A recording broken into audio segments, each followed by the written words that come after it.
मैंने जो black body radiation को स्टार्ट किया हुआ था और उसमें लास्ट टाइम शायद मैंने 3 लॉज जो हैं वो आपको लास्ट लेक्चर के अंदर पढ़ाए थे, ठीक है। उसमें हमने स्टीफन बोल्ट्जमैन लॉ, ठीक है, वीन्स लॉ और रेलेजन लॉ जो है उसको स्टडी किया था और प्लांक्स लॉ भी मैंने आपको बता दिया था, ठीक है। और उसका कर्व भी जो है वो भी हमने ड्रा करके देख लिया था। अभी हम ये तीनों लॉज जो हैं इनको प्रूव करके देखेंगे, ठीक है। लेकिन उससे पहले कुछ और चीज़ें जो हैं वो समझनी ज़रूरी हैं। तो उनमें अब हमने देखनी है quantization of energy.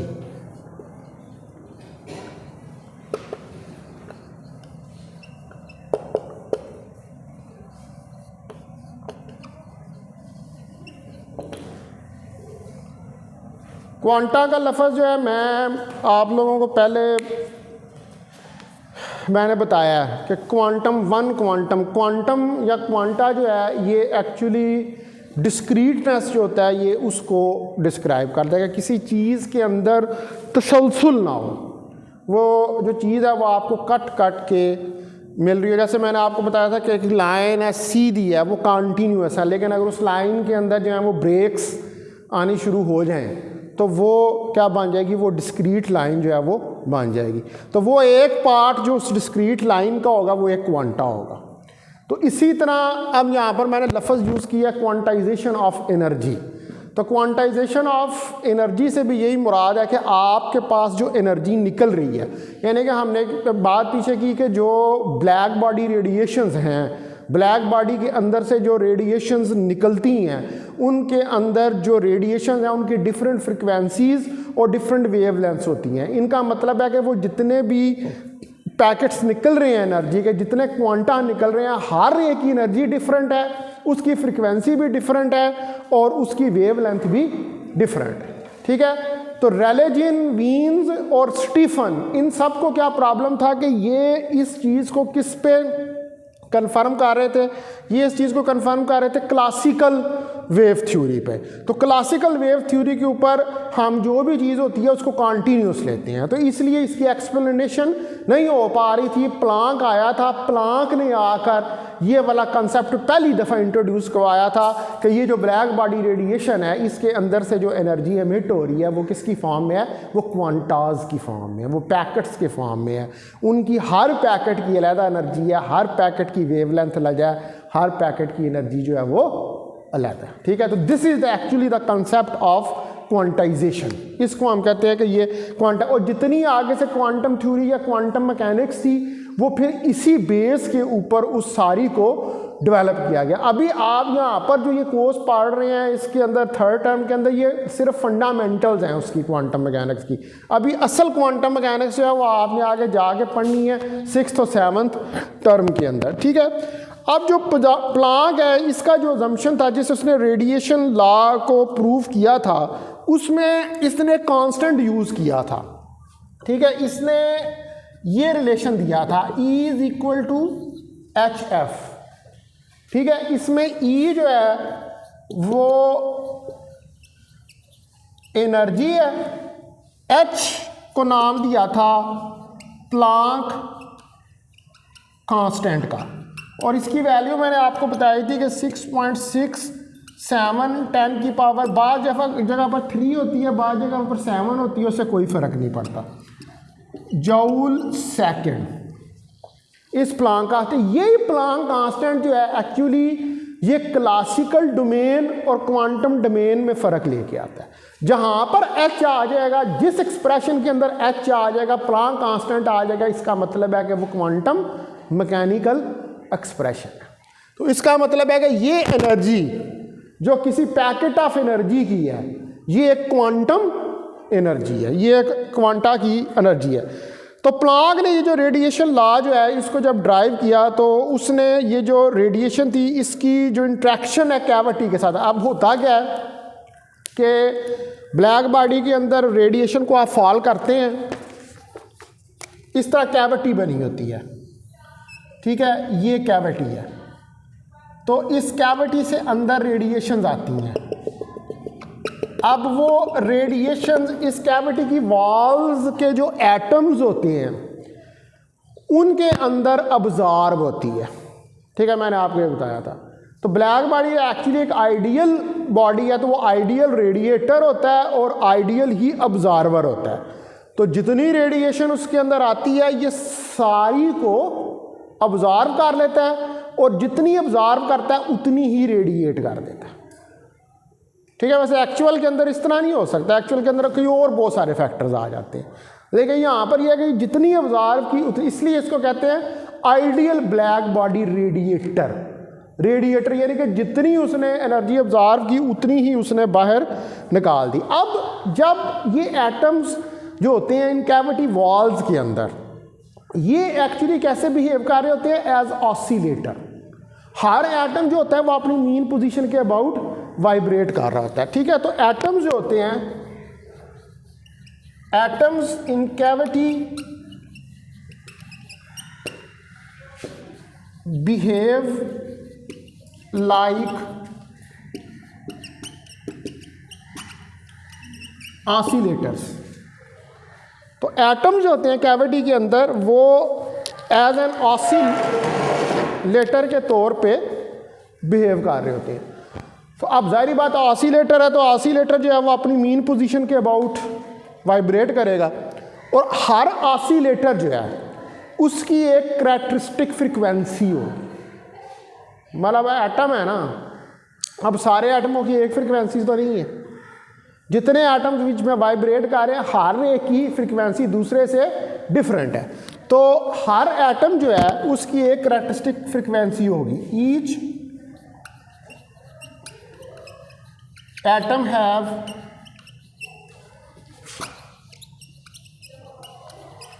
Characteristic frequency. तो हर एटम जो है उसकी एक कैरेक्टरिस्टिक फ्रीक्वेंसी होगी ऑसिलेशन की। अब जाहिर बात है वो जो फ्रीक्वेंसी क्या होती है? नंबर ऑफ ऑसिलेशन, वो जितनी दफ़ा ऑसिलेट कर रहा है। अब ये ऑसिलेशन जो हैं ये ऑसिलेट करती हैं किसको? एनर्जी को इनटू कैविटी। और जब ये एनर्जी कैविटीज़ में ऑसिलेट होती है तो ये एनर्जी अब्जॉर्ब होती है फ्रॉम कैविटी, यानी कि कैविटी से एनर्जी को वो अब हार माने का। अब जारी बात है रेडिएशन गिरी, ठीक है, एटम्स हैं वो ऑसिलेट कर रहे हैं। अब जब वो ऑसिलेट कर रहे हैं तो उनको एनर्जी मिली। अब जब वो ऑसिलेट कर रहे हैं तो उनके पास कौन सी एनर्जी है? एक्चुअली उनके पास काइनेटिक एनर्जी है, क्योंकि वो बार बार मूव कर रहे हैं। काइनेटिक एनर्जी भी है और पोटेंशियल भी है, क्योंकि जब कोई चीज़ ऑसिलेट करती है तो ये ऐसे ऑसिलेट कर रही होती है, इस तरह करके। ठीक है, तो इसका मतलब है कि इधर जाके रुकी फिर वापस आई, यहाँ पर उसकी पोटेंशियल एनर्जी, फिर जब उसने मूव करना शुरू कर दिया तो उसकी काइनेटिक एनर्जी। तो दोनों एनर्जीज उसके अंदर इन्वॉल्व होते हैं। अब ये जो रेडिएशन आप इसके ऊपर इंसिडेंट कर रहे हैं, वो रेडिएशन क्या कर रही है? वो इनकी जो ऑसिलेशंस हैं उनको इंक्रीज कर रही है, उसका एम्पलीट्यूड बढ़ा रही है। जाहिर बात है उनको मज़ीद एनर्जी मिल रही है, एक्स्ट्रा एनर्जी मिल रही है जो रेडिएशन की सूरत में आ रही है। किसमें? कैविटी के अंदर, कैविटी की वॉल्स के अंदर। तो जो क्लासिकल फिजिक्स है उसमें जो एनर्जी होती है इन टाइनी ऑसिलेटर्स की, ये जो एटम्स हैं, वो कहता है कि इनका कॉन्टीन्यूस बिहेवियर होता है, यानी कि इनकी एनर्जी कॉन्टीन्यूस होती है। जितने ये एटम्स जो ऑसिलेटर हैं सब की एनर्जी कॉन्टीन्यूस का मतलब हुआ तो सब की एनर्जी एक जैसी हुई। लेकिन मैंने आपको बताया कि क्लासिकल थ्योरी में ये जम्पशन है, क्वांटम थ्योरी में ये जम्पशन नहीं है। ठीक है, तो in classical theory each oscillator has continuous behavior of energy। तो हर एक का जो है वो कॉन्टीन्यूस बिहेवियर ऑफ एनर्जी है। जितने ऑसिलेटर्स हैं उनकी वो कह रहा है, क्लासिकल थ्योरी कह रही है कि एक ही एनर्जी है। लेकिन ये कॉन्टिन्यूस बिहेवियर ऑफ एनर्जी जो है इसको आप असाइन कर सकते हैं लार्ज स्केल के ऊपर। मैंने पहले भी बताया कि क्वांटम मैकेनिक्स किधर इस्तेमाल होती है, माइक्रो स्केल पे। कॉन्टिन्यूस एनर्जी का कॉन्सेप्ट क्या है, कॉन्टिन्यूस एनर्जी को हम जो लार्ज जो हमारा स्केल है उसके ऊपर तो हम इसको असाइन कर सकते हैं, लेकिन जब हम सब एटॉमिक लेवल के ऊपर जाते हैं या एटॉमिक लेवल के ऊपर जाते हैं तो वहाँ पर एनर्जी का बिहेवियर जो है वो कॉन्टिन्यूस नहीं रहता, वो डिस्क्रीट हो जाता है। ठीक है, तो this behaviour can assign to the oscillators at large or macro scale। तो इसको जो है वो हम लार्ज या मैक्रो स्केल के ऊपर दे सकते हैं, कह सकते हैं कि ये लार्ज या मैक्रो स्केल के ऊपर जो है वो कॉन्टिन्यूस बिहेवियर है। जैसे कि इसकी एग्जांपल्स आप ले सकते हैं, सिंपल पेंडुलम है, स्प्रिंग मास सिस्टम है, इनके अंदर जो एनर्जी जो आप कंसिडर करते हैं, पढ़े हुए हैं आपने, ये वो कॉन्टीन्यूस होती है। ठीक है, for example number 1 simple pendulum, number 2 spring mass system. तो इनके अंदर ये तो लार्ज स्केल के ऑसिलेटर्स हैं ना, तो इनके अंदर तो आप एनर्जी को क्या लेंगे, कॉन्टिन्यूसली लेंगे। अब मैं एक यहाँ पर डायग्राम इसकी क्वांटाइजेशन को शो करने के लिए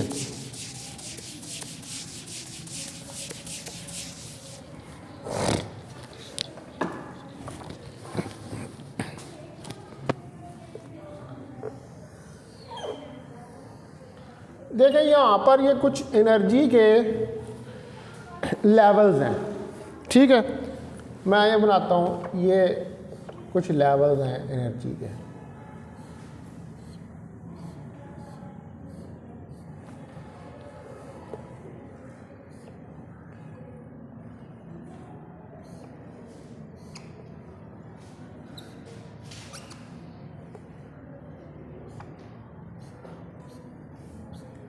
इसको मैं कहता हूँ ये 1 है, ये 2 है, ये 3 है, ये 4 है।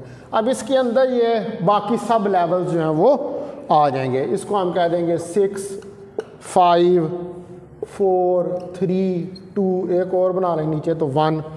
इसी तरह यहाँ पर इसको 25, ये बहुत सारे बीच के इसके अंदर इकट्ठे हो गए हैं।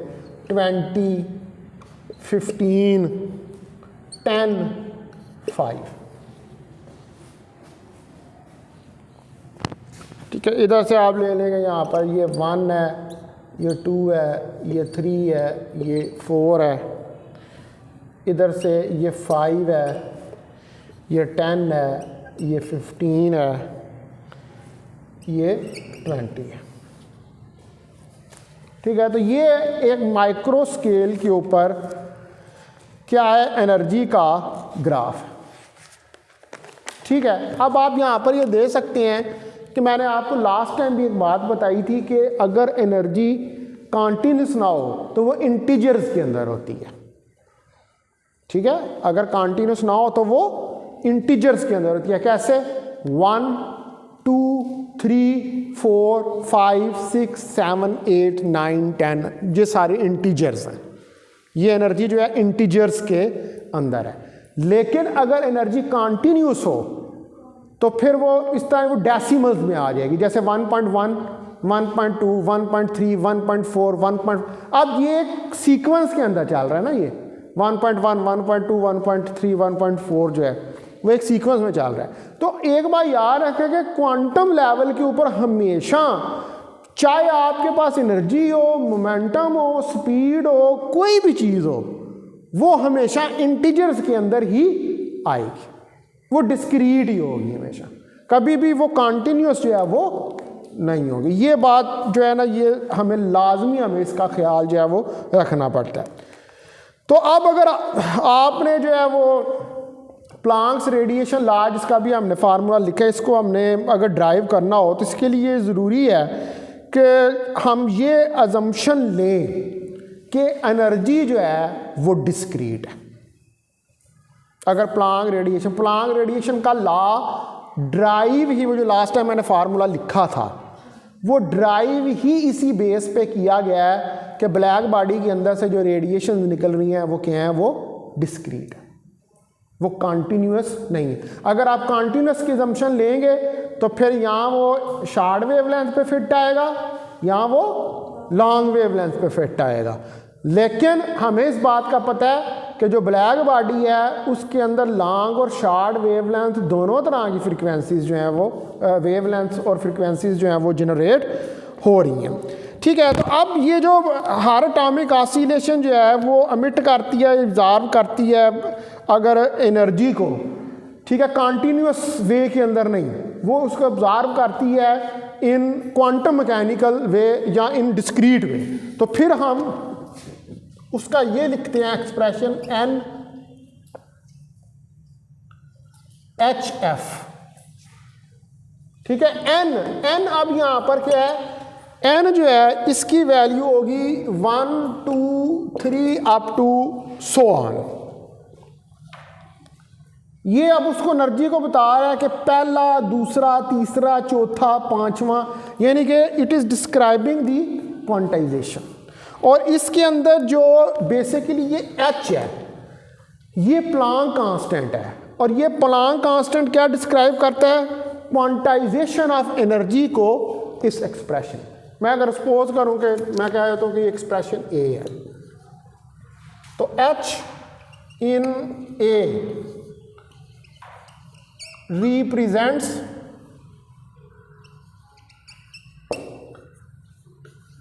the quantization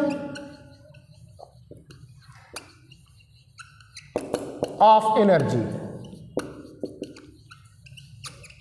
यानी कि अगर प्लांक कांस्टेंट है तो फिर ये क्या रिप्रेजेंट कर रहा है, क्वांटाइजेशन ऑफ एनर्जी को रिप्रेजेंट। अब सपोज करें कि अगर इसी एक्सप्रेशन के अंदर मैं एन को भी निकाल दूं, एच को भी निकाल दूं, तो क्या ये एनर्जी क्वांटाइज रहेगी? फिर मतलब मैं ये लिख देता हूँ, मैं एन को भी 1 कर देता हूँ, एच को भी 1 कर देता हूँ, तो मैं कह देता हूँ सीधा सीधा जी एफ है। तो अब क्या ये एनर्जी क्वांटाइज्ड है? नो। इस एक्सप्रेशन से एनर्जी तब भी क्वांटाइज है जब उसमें प्लांक कांस्टेंट आएगा, और एन ये बता रहा है कि उसकी कितने लेवल्स हैं, 1 है, 2 है, 3 है, 4 है, 5 है।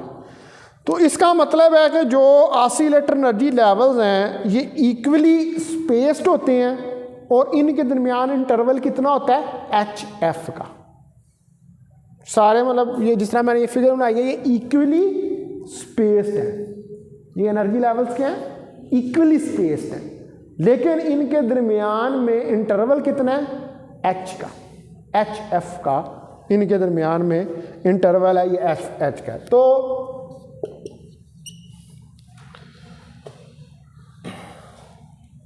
The oscillator energy levels are equally spaced, but they have an interval of HF। लेकिन इनके पास जो इंटरवल है वो कितने का है, एच एफ का। तो जब भी जिस एक्सप्रेशन के अंदर एच आ गया वहाँ पर कौन सी मैकेनिक्स आ गई, कौन सी थ्योरी आ गई, क्वांटम थ्योरी आ गई, जिधर एच आ गया। क्योंकि ये प्लांक कांस्टेंट ही एक्चुअली पहली अजम्पशन थी, प्लांक ने ही इधर से स्टार्ट किया था, यानी कि उसके फाउंडर्स के अंदर प्लांक था, फिर आगे से आइंस्टाइन ने इसको आगे इस चीज़ को बढ़ाया। क्योंकि उस 19th सेंचुरी के अंदर साइंसदान जो थे उनको ये बड़ा मसला था कि उनसे ये नहीं वो समझ पा रहे थे कि भाई ये जो ब्लैक बॉडी रेडिएशंस हैं इनका ग्राफ क्यों नहीं मैच कर रहा थ्योरेटिकल ग्राफ के साथ। ठीक है, थ्योरेटिकल और एक्सपेरिमेंटल ग्राफ क्यों नहीं मैच कर रहे हैं। मैंने ग्राफ पीछे बनाया था, वो आपको दिखाया गया, उसमें नीचे से ऊपर जाता है फिर नीचे आता है, वहाँ कोई स्ट्रेट लाइन तो नहीं ना आ रही उसके अंदर, तो वो डिफरेंट वेवलेंथ्स आ रही हैं। अच्छा जी, उसके बाद अब नेक्स्ट चीज़ जो हमने स्टडी करनी है वो हमने करना है कॉरस्पॉन्डेंस प्रिंसिपल। कॉरस्पॉन्डेंस प्रिंसिपल जो है वो बेसिकली क्या करता है कि कॉरस्पॉन्डेंस प्रिंसिपल जो है वो क्लासिकल थ्योरी और क्वांटम थ्योरी को आपस में अटैच करता है। बेसिकली आप एक बात याद रखें कि क्लासिकल थ्योरी जो है वो एक्चुअली लिमिटिंग केस है क्वांटम थ्योरी का। एक्चुअल थ्योरी जो है वो क्वांटम है, क्लासिकल क्या है उसका लिमिटिंग केस है। ठीक है जी, असल में जो थ्योरी है जो पूरी फिजिक्स के को जिसने अपने अंदर समोया हुआ है जिसने, वो क्वांटम है। ठीक है, तो हम जो है शुरू तो न्यूटोनियन मैकेनिक्स से करते हैं। ठीक है, क्योंकि जब भी आप कोई चीज़ पढ़ना शुरू करते हैं तो वो आसान से उसको स्टार्ट किया जाता है, फिर जो है उसके बाद आहिस्ता आहिस्ता वो टफ की तरफ आया जाता है। ठीक है, तो इसीलिए पहले आपने जो है वो क्वांटम को एज सच नहीं पढ़ा। ठीक है, आपने सेकंड ईयर में पढ़े हुए हैं क्वांटम से रिलेटेड चैप्टर, जो कि है चैप्टर नंबर 19, 20 और 21। सेकंड ईयर का जो है वो क्वांटम से ही रिलेटेड है, लेकिन जहाँ पर आप न्यूक्लियस को स्टडी करते हैं, एटम को स्टडी करते हैं, ठीक है, उसमें de Broglie, wavelength, wave nature of matter, ये सारी चीज़ें उनके अंदर थोड़ा थोड़ा फ्लेवर जो है वो दिया हुआ है। अच्छा जी, अब नेक्स्ट टॉपिक है हमारा correspondence principle.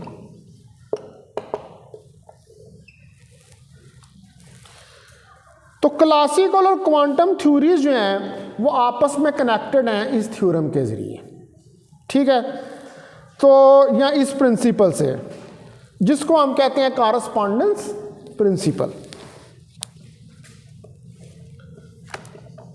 The classical and quantum theories are connected by this principle, which is known as correspondence principle, जिसको कि हम कॉरस्पॉन्डेंस प्रिंसिपल का नाम जो है वो देते हैं। अब इस प्रिंसिपल के मुताबिक क्लासिकल थ्योरी जो है वो एक लिमिटिंग केस है क्वांटम थ्योरी का। ठीक है, according to this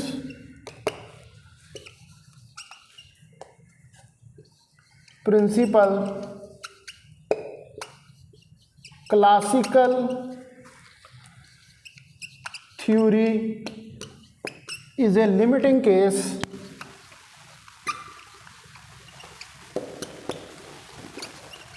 of quantum theory।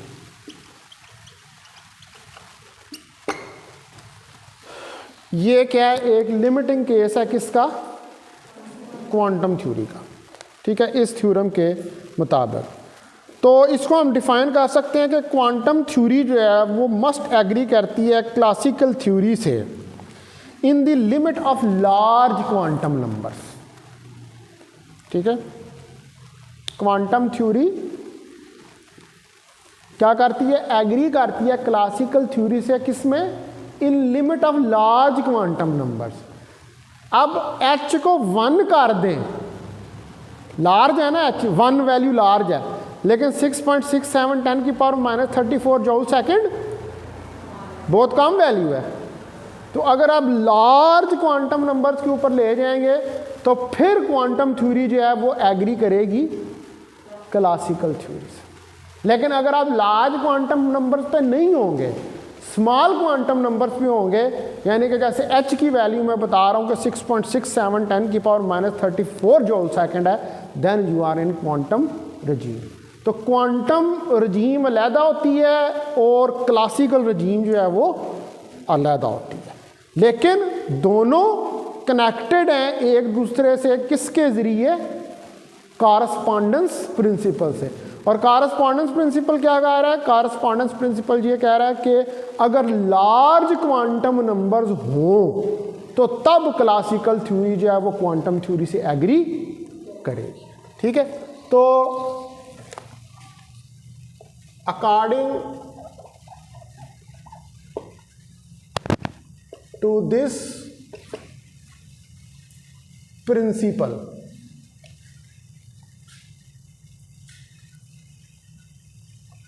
The quantum theory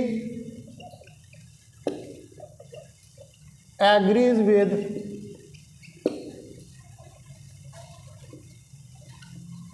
classical theory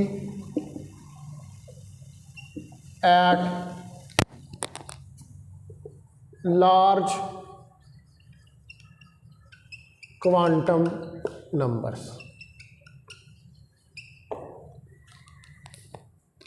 ठीक है जी, तो ये लार्ज क्वांटम नंबर्स के ऊपर जो है वो एग्री करती है।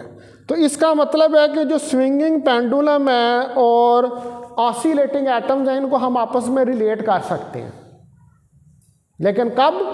Large quantum. अब जो ऑसिलेटिंग पेंडुलम्स हैं उनमें h की वैल्यू 1 होगी, ऐसी बात ही है ना। ऑसिलेटिंग बड़ा सिस्टम है ना पेंडुलम, अगर ऑसिलेटिंग पेंडुलम्स हैं तो उनके लिए h की वैल्यू 1 होगी।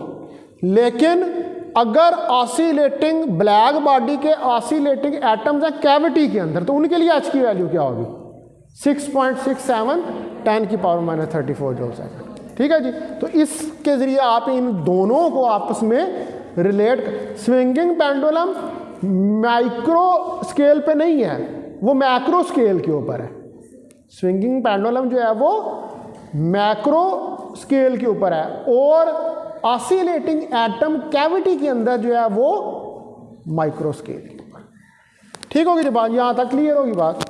अच्छा, अब जो हम यहाँ पर कहते हैं कि आप सपोज करें कि हमारे पास जो है हम क्लासिकल फिज़िक्स की डोमेन में हैं। ठीक है, यानी कि हम क्लासिकल फिज़िक्स के अंदर जो है वो चले जाते हैं, उस डोमेन में चले जाते हैं, क्वांटम की डोमेन में नहीं, हम इस प्रिंसिपल के तहत जो है।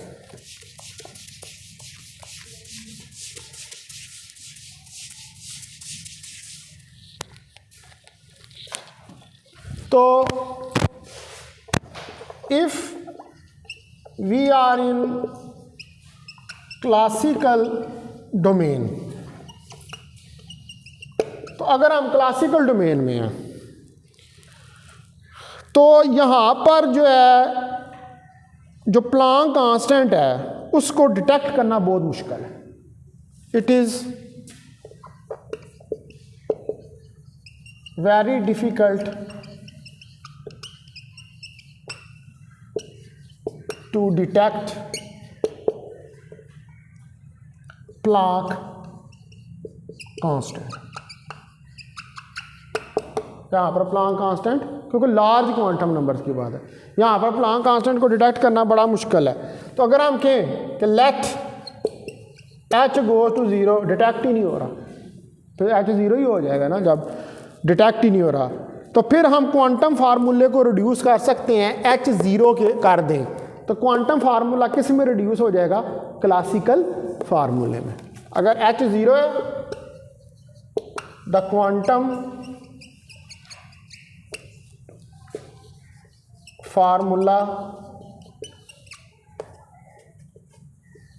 reduce to क्लासिकल फार्मूला, यानी कि h goes to 0। h goes to 0 का मतलब कि h इतना छोटा हो जाए कि 0 की तरफ ही चला जाए। ठीक हो गया जी बात। तो अब इसका मतलब है कि जो इंक्रीज इन वेवलेंथ है, अगर आप वेवलेंथ को इंक्रीज करें तो आप क्लासिकल फिजिक्स में जाना शुरू हो जाते हैं, और अगर आप वेवलेंथ को डिक्रीज करें तो आप क्वांटम के अंदर आना शुरू हो जाते हैं। अगर लैम्डा इंक्रीज हो, अगर लैम्डा इंक्रीज हो तो ये क्लासिकल फिजिक्स है, ठीक है। अगर आप लैम्डा को इंक्रीज करना शुरू कर दें तो ये क्लासिकल फिजिक्स है, क्योंकि अगर वेवलेंथ इंक्रीज हो तो फिर फ्रीक्वेंसी क्या करती है, डिक्रीज होती है, क्योंकि C is equal to V is equal to f lambda. लेकिन ये आपको याद है ना, ये वाला V is equal to f lambda. तो अब मैं इसको उस तरफ ले जाऊं तो V ओवर एफ लैम्डा, तो लैम्डा और 1 ओवर एफ में आपस में क्या रिलेशन है, इनवर्स का रिलेशन है। तो अगर वेवलेंथ इंक्रीज होगी तो फ्रीक्वेंसी डिक्रीज होगी। तो इसका मतलब है कि अगर लैम्डा इंक्रीज होगा तो फ्रीक्वेंसी डिक्रीज होगी, ठीक है मेरी बात। इसका मतलब है कि ये आप किधर चले गए, क्लासिकल के अंदर जो है चले गए। तो ये फ्रीक्वेंसी को, और लिहाजा एनर्जी भी जो है वो भी क्वांटम की, वो भी आपके पास फिर स्मॉल हो जाएगी। अगर क्योंकि फ्रीक्वेंसी जो होती है ना वो डायरेक्टली प्रोपोर्शनल होती है एनर्जी के according to this relation. Frequency और ये डायरेक्टली प्रोपोर्शनल है। तो लैम्डा इंक्रीज हुआ, एफ डिक्रीज हुआ, अगर एफ डिक्रीज हुआ तो फिर ई भी डिक्रीज हुआ, ई भी डिक्रीज हुआ।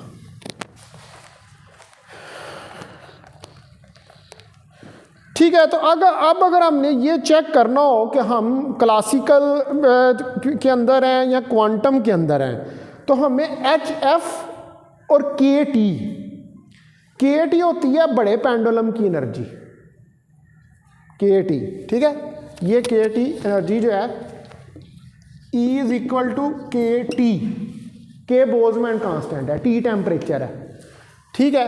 ये E is equal to k t energy है किसकी, जो बड़ा सिस्टम है आपका क्लासिकल सिस्टम, और E is equal to h f है एनर्जी जब सिस्टम छोटा है, माइक्रो लेवल पे है।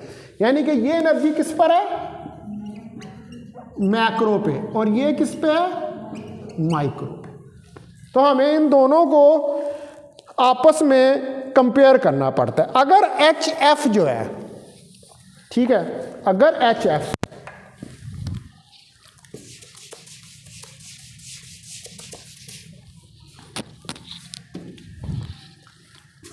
if HF is much less than KT, अगर HF जो है वो KT से छोटा है तो we are working in the domain of, अगर HF KT से छोटा तो फिर हम किस में काम कर रहे हैं, क्लासिकल में। Very good. अगर HF छोटा है तो we are in classical domain, तो फिर हम क्लासिकल डोमेन में हैं। तो इन शॉर्ट अगर हम कहें कि हमने क्लासिकल डोमेन के अंदर जाना है, क्योंकि क्वांटम असल है उसके अंदर लिमिटिंग केस है क्लासिकल का। तो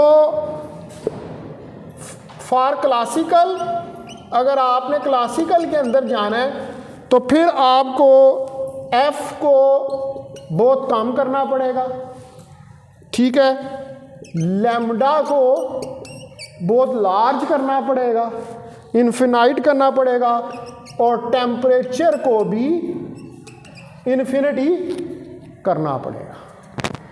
तो ये चीज़ें अगर होंगी तो फिर आप किधर आ जाएंगे, आप you will come in classical, ठीक है।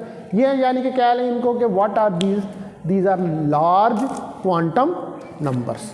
तो इसको हम कहते हैं कॉरस्पॉन्डेंस प्रिंसिपल।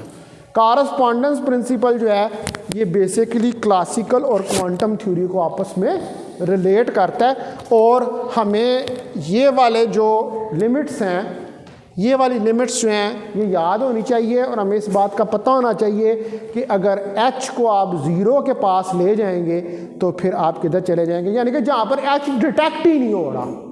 भाई जब h होगा तो क्वांटम थ्योरी होगी ना, प्लांक का h होगा तो quantum theory, otherwise quantum theory नहीं होगी। ठीक होगी बात।